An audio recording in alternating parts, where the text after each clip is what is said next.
तो hello guys, कैसे हैं आप सभी लोग। आई होप आप सभी लोग बहुत ही ज्यादा अच्छे होंगे। और अगर हम लोग बात करें आज की इस अमेजिंग वीडियो की, तो फिर इसके अंदर हम लोग दो बहुत ही ज्यादा ओवर पावर्ड कैरेक्टर्स का कंपैरिजन करने वाले हैं, जिनमें से एक कैरेक्टर के पास है 5 मूवीज और वहीं जो दूसरा कैरेक्टर है उसके पास तो सही से 5 मिनट की अपीयरेंस भी नहीं है मूवी के अंदर। अब आई नो कुछ लोग सोच रहे होंगे कि ये तो पूरी तरीके से नाइंसाफी है, बट ऐसा नहीं है।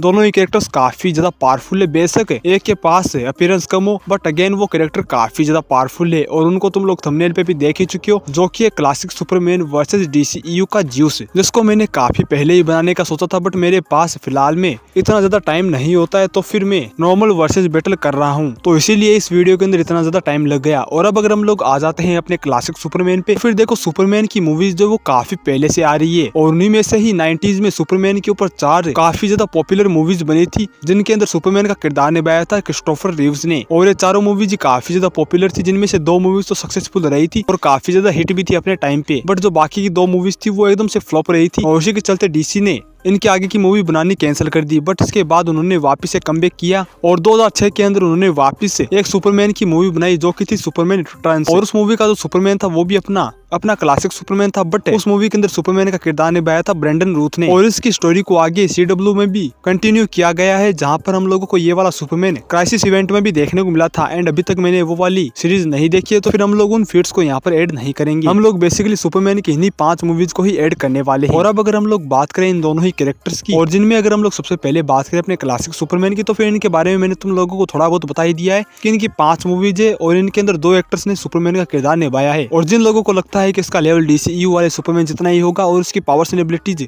सेम डीसीईयू वाले सुपरमैन जैसी ही होगी, तो फिर तुम लोग एकदम से रॉन्ग हो। बिकॉज जो ये वाला सुपरमैन है, इसकी मूवीज आई थी 90s के जमाने में, और उस टाइम पे कॉमिक्स में सुपरमैन काफी ज्यादा ओवर पावर्ड हुआ करता था। अगर तुम लोगों ने सिल्वर एज वाली कॉमिक्स पढ़ी है तो फिर तुम लोगों को पता ही होगा। एंड जो ये वाला सुपरमैन वो वहीं से ही इंस्पायर्ड है, तो फिर तुम लोग अंदाजा लगा ही सकते हो कि इसके फीट्स और इसका जो लेवल है वो कितना ज्यादा क्रेजी होगा। और इसी के चलते ये सुपरमैन काफी ज्यादा ओवर पावर्ड हम लोगों को देखने को मिला है। और अगर हम लोग बात करते हैं इसकी एबिलिटीज की, तो फिर इसके पास भर भर की एबिलिटीज हम लोगों को देखने को मिली। अगर तुम लोग ये वाली मूवीज देखते हो तो फिर तुम लोगों को हर एक मोमेंट पे एक न्यू पावर सुपरमैन के पास देखने को मिलेंगी। और बहुत सी सुपर पावर्स को मैंने इन मूवीज के अंदर नोटिस भी किया था। अब उनमें से कुछ तो मुझे याद है और कुछ नहीं, बट मैं तुम लोगों को थोड़ी बहुत एक्सप्लेन कर दूंगा। और अब अगर हम लोग बात करते हैं डीसीईयू के ज्यूस की, तो फिर ज्यूस ओलंपियन गॉड्स का किंग है और सारे ओलंपियन गॉड्स में सबसे ज्यादा पावरफुल भी है। और डीसीईयू के अंदर हम लोगों को क्लियरली ऐसा बताया गया है कि अर्थ के ऊपर लाइफ को ज्यूस ने ही क्रिएट किया था, और उसी के साथ ही उसने थेमिस्कीरा को भी क्रिएट किया था और वंडर वुमन की भी क्रिएशन की थी। और उसके बाद जब यूक्सस अर्थ के ऊपर आया था, तब ज्यूस ने ही अर्थ के सारे पावरफुल लोगों को इकट्ठा करके एक पावरफुल टीम बना के यूक्सस को मार भगाया था, जिसके अंदर एरिस भी शामिल था। और उसके बाद जब एरिस ज्यूस के अगेंस्ट चला गया और सारे गॉड्स को मार दिया, उसके बाद ज्यूस ही ऐसा गॉड था जिसने एरिस को डिफीट किया था। यानी कि ज्यूस का भी लेवल काफी ज्यादा ऊपर है। और अब अगर हम लोग बात करें दोनों ही कैरेक्टर्स के पावर्स एंड एबिलिटीज की, जिसके अंदर अगर हम लोग सबसे पहले बात करें डीसीईयू के ज्यूस के पावर्स एंड एबिलिटीज की, तो फिर ये कैरेक्टर एक ओलंपियन गॉड है। यानी कि हम लोग बोल सकते हैं कि इसके पास सुपर ह्यूमन गॉडली पावर्स हैं, जिसके अंदर बेसिकली तुम लोग सारे सुपर ह्यूमन पावर्स को ऐड कर सकते हो। और ये पावर्स किस लेवल पे हम लोग उसके बारे में आगे बात करने वाले हैं।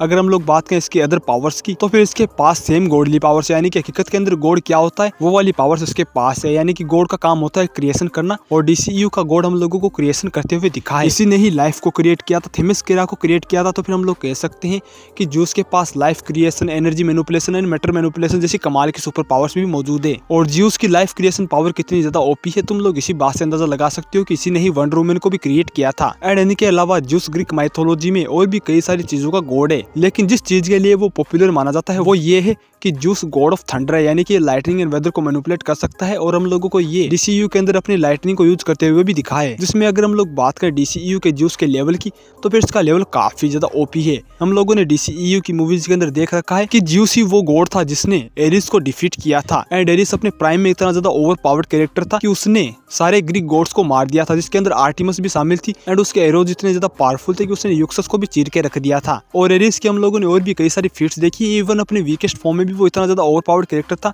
कि इजीली सिटी लेवल पे हम लोग उसको स्केल कर सकते हैं। और अपने प्राइम में उसने काफी आसानी से यूक्सस के वेपन को डिस्ट्रॉय करते हुए यूक्सस को भी नॉकआउट कर दिया था। और अब कुछ लोग सोच रहे होंगे कि ये एक मामूली सी फिट है, बट नहीं, ऐसा बिल्कुल भी नहीं है। हम लोगों ने देख रखा है कि यूक्सस का वेपन इतना ज्यादा ओवर पावर्ड था कि उसने काफी आसानी से टाउन लेवल पे डिस्ट्रक्शन कर दिया था। यानी कि इजीली ये वाला वेपन सिटी लेवल प्लस की ड्यूरेबिलिटी तो होल्ड करता ही है। और इसी के साथ ही ये वाला वेपन इतना ज्यादा ओवर पावर्ड था कि ज्यूस की लाइटनिंग को काफी आसानी से सर्वाइव कर गया था। और जो ज्यूस की लाइटनिंग है वो इतनी ज्यादा पावरफुल है कि उसने तीनों मदर बॉक्सेस को सेपरेट कर दिया था। और मदर बॉक्सेस को सेपरेट करने में कितनी ज्यादा पावर लगी होगी उसको मैं तुम लोगों को बताने वाला हूँ, तुम लोग खुद भी अंदाजा लगा लोगे उसके बाद में। तो हम लोगों ने DCEU के अंदर देखा कि उन तीनों मदर बॉक्सेस को सेपरेट करने में अपने सुपरमैन को अपनी पूरी ताकत लगानी पड़ी थी। एंड जो सेम सुपरमैन है वो इतना ज्यादा पावरफुल था कि उसने वर्ल्ड इंजन को डिस्ट्रॉय कर दिया था, जिसको मैंने थॉर वर्सेस सुपरमैन वाली वीडियो में काफी अच्छे से एक्सप्लेन किया था। और एक बंदा बता रहा था कि किसी ने उस फीट को डिबंक किया है, बट ऐसा कुछ भी नहीं है। जो भी ऐसी फालतू की वीडियोस बनाते हैं वो पहले से ही दोगले होते हैं, उनको तुम लोग कितनी बार भी डिबंक कर लो वो नेक्स्ट टाइम वापस मुंह उठा के आ जाएंगे। तो फिर इसी बात से तुम लोग उनके दोगलेपन का अंदाजा लगा सकते हो। यानी कि अगर किसी की थ्योरी के अंदर पहले से दम होता है तो फिर वो हमेशा ही उस थ्योरी के ऊपर डटा रहता है। बट जो इस टाइप के लोग हैं वो कभी भी एक थ्योरी पे नहीं रहते हैं, क्योंकि इनकी थ्योरीज हर बार डिबंक होती रहती है और हर बार ये नई थ्योरीज के साथ आते हैं। यानी कि इनकी पिछली वाली थ्योरी तो पहले से ही बकवास थी, इसीलिए ये वाले लोग न्यू थ्योरीज लेके आते हैं।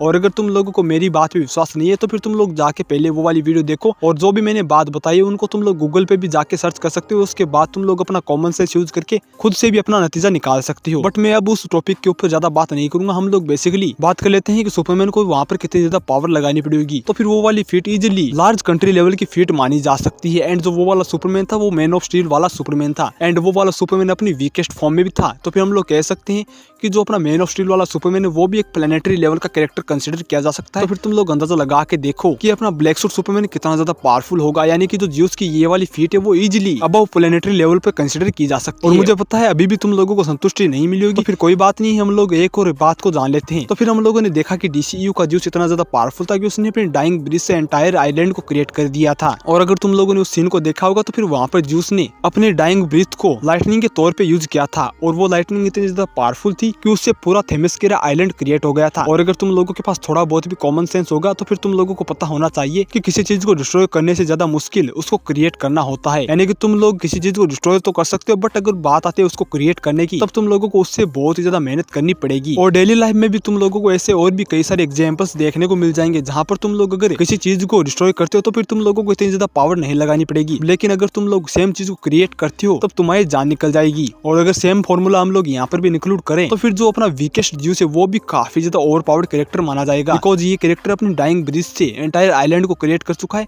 मींस हम लोग कह सकते हैं कि इसकी डिस्ट्रक्शन कैपेबिलिटीज अपनी वीकेस्ट फॉर्म में भी कॉन्टिनेंटल लेवल पे स्केल की जा सकती है। और जो उसकी डाइंग ब्रीथ के टाइम पे उसकी लाइटिंग इतनी ज्यादा पावरफुल थी, तो फिर तुम लोग यहाँ पर थोड़ा बहुत कॉमन सेंस यूज करो कि ये वाला कैरेक्टर अपने पीक में कितना ज्यादा ओवर पावर्ड होगा। क्योंकि एक नॉर्मल ह्यूमन भी अपनी लाइफ में कई सारी सांसें लेता है, और इसी के साथ ही मरते वक्त वो जितना ज्यादा वीक होता है उससे 1000 गुना ज्यादा पावरफुल वो नॉर्मली होता है। तो फिर उस बेस पे देखा जाए तो फिर normal juice easily solar system level पे स्केल किया जा सकता है। एंड यहाँ पर तुम लोगों को थोड़ा बहुत कॉमन सेंस यूज करना पड़ेगा, तभी तुम लोग इस बात को समझ सकते हो। तो फिर मेरी इन बातों से तुम लोग अंदाजा लगा सकते हो कि ज्यूस कितना ज्यादा ओवर पावर्ड कैरेक्टर है। उसके पास क्रिएशन की एबिलिटीज भी है, उसके पास डिस्ट्रक्शन की एबिलिटीज भी है। यानी कि हम लोग कह सकते हैं कि ज्यूस का लेवल काफी ज्यादा ओपी है। और अगर हम लोग बात करें क्लासिक सुपरमैन की तो फिर इस बंदे का लेवल भी काफी ज्यादा ओपी है। हम लोगों ने देखा कि इसके पास कई सारी एबिलिटीज है, इसके पास क्रिप्टोनियन एबिलिटीज है। यानी कि हम लोग कह सकते हैं कि इसके पास भी सुपर ह्यूमन फिजियोलॉजी है, इसके पास हीट विजन है, फ्रीजिंग ब्रीथ है, ये कैरेक्टर फ्लाई कर सकता है, और कई टाइप के आई विजन भी इसके पास है, इसके सेंसेस भी काफी ज्यादा इनहांस है। और अगर हम लोग बात करें एक्स्ट्रा एबिलिटीज की तो फिर इसके पास टेलीपैथी, टेलीकिनेसिस और उसी के साथ टाइम मैनिपुलेशन जैसी कमाल की सुपर पावर्स भी है, जो कि इस सुपरमैन को नॉर्मल सुपरमैन से बहुत ही ज्यादा ओवर पावर्ड कैरेक्टर बना देता है। यानी कि फाइट कैसी भी हो 100 में से 100 बार जीतने के चांसेस सुपरमैन के पास है। और अगर हम लोग बात करें सुपरमैन के पावर लेवल की तो फिर इसका लेवल भी काफी ज्यादा ओपी है, जहाँ पर ये सुपरमैन इतना ज्यादा स्ट्रॉन्ग है कि इसने अर्थ की टेक्टोनिक प्लेट को अपने कंधों पे लिफ्ट किया है, 3 क्रिप्टोनियंस के साथ अकेले बैटल की है, न्यूक्लियर मैन को भी डिफीट किया है, और इसी के साथ ही पूरे मून को भी मूव कर रखा है। और अगर ये भी तुम लोगों को कम लग रहा है तो फिर ये कैरेक्टर अपनी डाइंग फॉर्म में एंटायर क्रिप्टोनाइट का आइलैंड अपने कंधों पे लिफ्ट करके स्पेस के अंदर छोड़ के आया था, और उस वक्त इसके पेट में भी एक क्रिप्टोनाइट घुसा हुआ था, और वो पूरा कॉन्टिनेंट ही क्रिप्टोनाइट से बना हुआ था। तो फिर तुम लोग अंदाजा लगा सकते हो उस वक्त ये कैरेक्टर कितना ज्यादा वीक होगा। यानी कि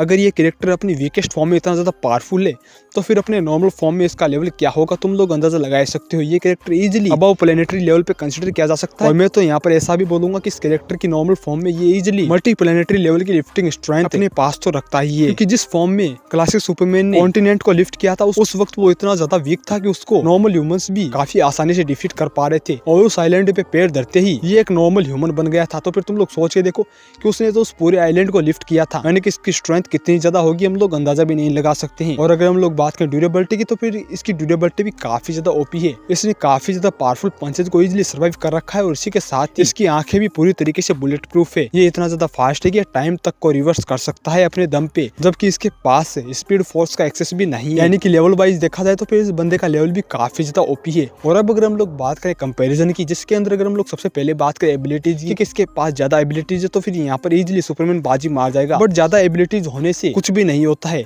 ज्यादा पावरफुल एबिलिटीज किसके पास है, तो फिर यहाँ पर आई थिंक DCU के ज्यूस के पास ज्यादा बेटर एबिलिटीज है, बिकॉज DCU का ज्यूस यहाँ पर काफी ज्यादा स्ट्रॉन्ग एंड पावरफुल होने के साथ ही उसके पास क्रिएशन की एबिलिटी भी है, इसके पास मैजिक भी है और इसी के साथ ही ये गॉड ऑफ थंडर भी है। इसने पावरफुल से पावरफुल वेपन्स को भी क्रिएट कर रखा है, तो फिर तुम लोग इसके लेवल का अंदाजा लगा ही सकते हो। यानी कि टेक्निकली देखा जाए तो फिर यहाँ पर बेटर एबिलिटीज ज्यूस के पास है। और अगर हम लोग बात करें कि इन दोनों में से फिजिकली ज्यादा स्ट्रॉन्ग कौन है, तो फिर देखो हम लोगों ने यहाँ पर DCU के ज्यूस की रियल स्ट्रेंथ नहीं देखी है। बट अगर हम लोग ये माने कि इसकी स्ट्रेंथ है एरिस के लेवल पे, तो भी इजीली ये स्ट्रेंथ के मामले में क्लासिक सुपरमैन को मैच कर सकता है, बिकॉज क्लासिक सुपरमैन को तुम लोग मल्टी प्लेनेटरी लेवल की लिफ्टिंग स्ट्रेंथ वाला कैरेक्टर कंसीडर कर सकते हो। वहीं जो एरिस है उसको हम लोगों ने देखा कि उसने काफी आसानी से यूक्सस के वेपन को डिस्ट्रॉय कर दिया था। एंड सेम यूक्सस का वेपन जो उसकी लाइटनिंग को सहन कर गया था, जिसको मैंने अभी भी बताया है कि उसकी लाइटनिंग नॉर्मल फॉर्म में इजीली प्लेनेटरी लेवल पे कंसीडर की जा सकती है। उस बेस पे देखा जाए तो फिर एरिस का वो वाला अटैक इजीली प्लेनेटरी लेवल पे कंसीडर किया जा सकता है। और अगर हम लोग यही बात जूस के लेवल पे भी इंक्लूड करते हैं, यानी कि जूस के स्ट्राइकिंग स्ट्रेंथ भी अबव प्लेनेटरी लेवल पे कंसीडर की जा सकती है, यानी कि स्ट्रेंथ वाइज यहाँ पर दोनों ही कैरेक्टर सिमिलर कंसीडर किए जा सकते हैं। और अगर हम लोग बात करते हैं ड्यूरेबिलिटी की,